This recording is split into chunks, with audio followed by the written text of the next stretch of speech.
My inspiration behind making Hunting the Legend started in 1999 when I watched the Blair Witch Project, and I thought it was the most terrifying thing I've ever seen, and it's because of the way it was filmed.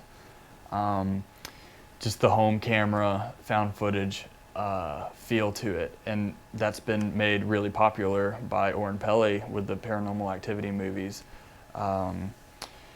And they started, other people started doing movies in that kind of genre. Cloverfield about, a monster, Paranormal Activity about demons.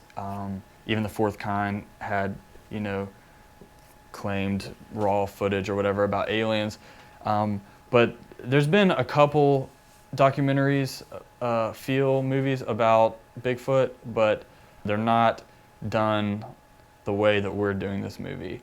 Ours is even more raw and even more realistic than the ones I've seen about Bigfoot. It's definitely closer to your Paranormal Activities and the Blair Witch Project. I think if you like the found footage kind of style of movies and you're intrigued by the myth of Bigfoot, I think you'll love this movie. The main character in the movie is Chris Copeland, who's going by his actual real name. All the characters are in the movie. And he was hunting with his dad when he was 15, and his dad went missing.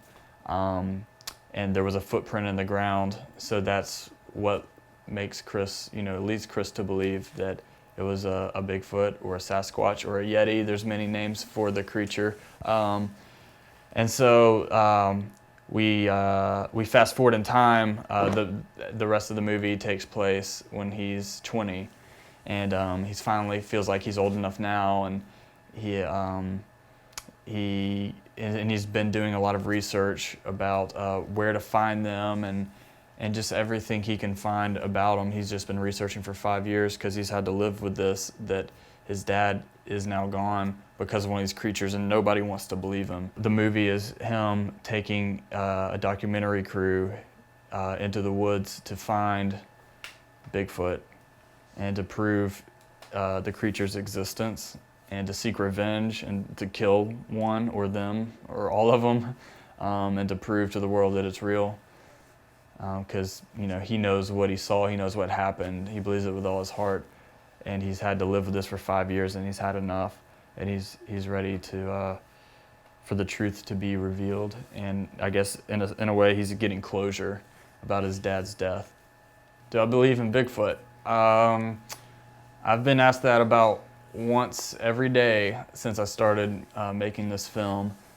And I still don't have an answer. I don't know. I think there's definitely a chance that something that large could be living in the woods still, because I think if Bigfoot does exist, there's not a lot of them. So it's rare to see one. But the way that we portray it in our movie kind of opens the door a little bit that there's a chance, because we talk about how intelligent they are and how one of their main goals and purposes in their lives are to stay away from humans and to remain, hidden, and to bury the remains of their ancestors or their relatives that die. So for people who don't believe in Bigfoot,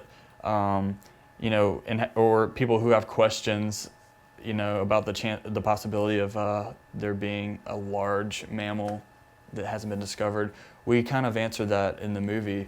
After the movie's completion, we do have big plans for it. We want it to be available for everyone around the world to watch. So it'll be submitted to as many film festivals as we can get into around the world. After it's run its course in film festivals for a few years, it will be available worldwide for anyone to watch. I can't really say which outlets now it'll be available in, but you'll find a way to watch it. There will be options for you to watch this movie.